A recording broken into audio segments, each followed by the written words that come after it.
ঈদযাত্রার খবর জানাতে এই মুহূর্তে সদরঘাট লঞ্চ টার্মিনালে আছেন সহকর্মী স্তানবীর রূপল এবং বিমানবন্দর রেল স্টেশনে আছেন জুম্মান সাদিক জ্যাভলিন। প্রথমে যাচ্ছি স্তানবীর রূপলের কাছে। চাঁদ দেখা সাপেক্ষে আগামীকালকে পবিত্র ঈদ উল ফিতর, যদিও আগামীকালকে যদি চাঁদ দেখা যায় তাহলে পরশুদিন ঈদ উল ফিতর, যদিও মানুষজন এরই মধ্যে সব হিসাব নিকাশ মিলিয়ে ধরেই নিয়েছেন যে কালকেই ঈদ হতে যাচ্ছে। সেই বিবেচনায় আজকে শেষ দিনের ঈদযাত্রা এবং ঈদযাত্রার শেষ দিনের যে চিত্র, সেই চিত্র অন্য সমস্ত বছরগুলো ছাপিয়ে এখন একদমই স্বস্তিদায়ক এবং নির্বিঘ্ন একটি চলাচল ব্যবস্থা। এবং দেখা যাচ্ছে যে সদরঘাটের এই মুহূর্তের যে চিত্র, সবগুলো রুটের লঞ্চ, সেই লঞ্চগুলো সারিবদ্ধভাবে দাঁড়িয়ে আছে। তারা সন্ধ্যার পর পর একে একে তাদের নির্দিষ্ট গন্তব্যে ছেড়ে যাবে। তবে তার আগে পর্যন্ত অন্যান্য বছরগুলোতে শেষ দিন যেমন দেখা যায় যে ছাদের উপরে পর্যন্ত উপচে পড়া ভিড় এবং লোকারণ্য থাকে, কিন্তু এবার সেই চিত্রটা অনেকটাই ভিন্ন। ডেকে যাত্রী আছে, কেবিনগুলো এখনও ফাঁকা পাওয়া যাচ্ছে এবং মানুষজন যারা আসছেন তারা কিন্তু নির্বিঘ্নে স্বাচ্ছন্দ্যে যেতে পারছেন। এবং ভাড়া নিয়েও এবার তাদের শেষ দিনের যে এক ধরনের কারসাজি থাকে, এক ধরনের দর কষাকষি থাকে, সেরকম দর কষাকষিও আমরা খুব একটা দেখতে পাইনি। তো এবং মানুষজন যারা শেষ দিন এই ঈদের জন্য বাড়ি যাচ্ছেন এবং তারা নির্বিঘ্নে যেতে পারে, এবার আসলে তারা স্বস্তি প্রকাশ করছেন। এবং অন্যান্য ট্রেন এবং বাস স্টেশনের মতো এখনও এখানে হাঁকডাক কিন্তু চলছে যে যাত্রী কে কার লঞ্চে বেশি যাত্রী তুলতে পারবেন।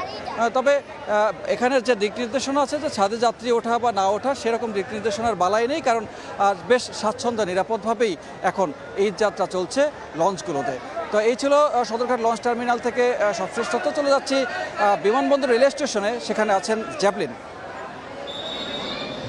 এই মুহূর্তে আমরা অবস্থান করছি বিমানবন্দর রেলওয়ে স্টেশন, যেটি এখানে আমরা দেখছি আসলে কিছুক্ষণ আগ থেকেই যে ট্রেনগুলো যাচ্ছে কোনোটির ছাদে আসলে এখনও পর্যন্ত সেরকম উপচে পড়া ভিড় আমরা দেখিনি, বরং কিছুক্ষণ আগে যেই সুবর্ণ এক্সপ্রেস চট্টগ্রামগামী সেটি গেল, একেবারে বলতে গেলে সেখানকার 50% আসন সেটি ফাঁকাই কিন্তু আমরা দেখলাম। এবং এখন যেটি যাচ্ছে কিশোরগঞ্জের উদ্দেশ্যে এই যমুনা এক্সপ্রেস, সেটিও আমরা দেখছি যে খুব বেশি যে ভিড় রয়েছে তা নয়, আসনের সংখ্যার বিপরীতে যে পরিমাণ মানুষ সেটি আছে। এর পাশাপাশি স্ট্যান্ডিং টিকেটের কিছু মানুষ আমরা দেখছি, তবে সেটি কিন্তু মোটেও যে প্রতি বছরের যে চিত্র তার সঙ্গে একেবারেই আলাদা। মানে ঈদ যাত্রার যেই ভোগান্তি, সেই ভোগান্তির চিত্র নেই, অনেকটাই স্বস্তিতে আজকের শেষ দিনে ঈদ যাত্রা যেটি সম্ভাব্য, সেটি কিন্তু আমরা দেখছি আজকেও বেশ স্বাচ্ছন্দ্যের সঙ্গেই মানুষ ঘরে ফিরছেন।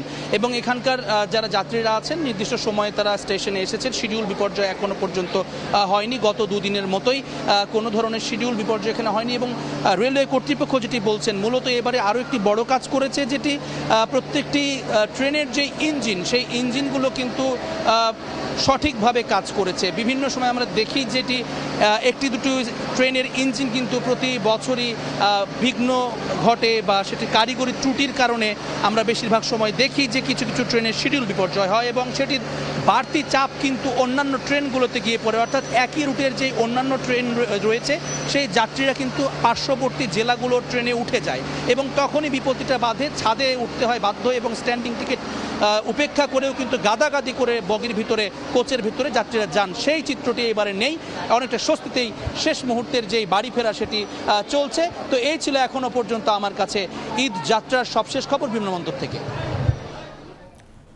ঈদযাত্রার সবশেষ খবর জানতে সরাসরি যুক্ত ছিলাম সদরঘাট এবং বিমানবন্দর রেল স্টেশন থেকে।